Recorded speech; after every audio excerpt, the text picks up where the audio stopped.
covered with people. Yeah, I love seeing all those signs out there, and I see, what, there he is. Can you see the bishop coming down the steps of the cathedral?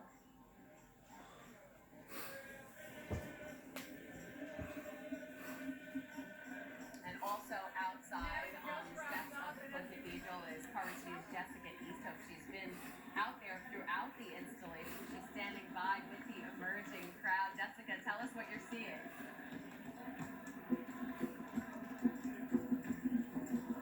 Not sure she can hear us. As you can see, Mass just wrapped up, and hundreds of diocesan priests who just heard from their new bishop, Robert Brennan, for the first time, are pouring out of the co-cathedral of St. Joseph right now. I'll step out so you can see the crowd that's gathered on the steps.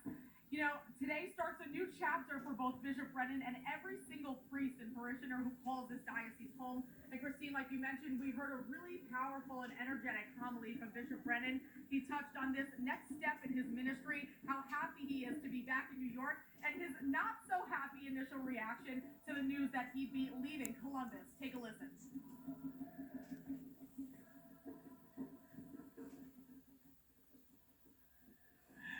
Now, don't get me wrong. I loved these last 3 years in Ohio, and I'm deeply grateful to all of those who came from Ohio. You really touched me deeply. You made my life there such a joy, and it means a lot that you would make this trip. I love these last years in Ohio. I love the variety of life. I told them that all the time, and especially coming to know and love rural life. One of the priests brought me today a bag of popcorn from the seed that I planted on a tractor. I was ready to spend my life there. And quite honestly, I kicked and screamed a little when I learned that I needed to move. I met wonderful people and worked with heroic and holy priests. I wouldn't trade these last 3 years for anything in the world, and I will always appreciate the opportunity afforded to me.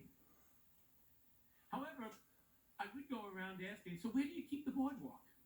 Where's the beach? Somehow, though, the Lord in His providence has called me back to the shore.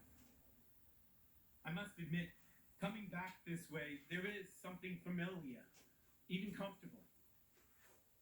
On Friday, I went for a walk exploring the area, and I found myself midway along the promenade to the Manhattan Bridge, looking out over the Brooklyn Bridge, the skyline of Lower Manhattan, and of course one of those ships on the water, and in the distance, the Statue of Liberty, a symbol of welcome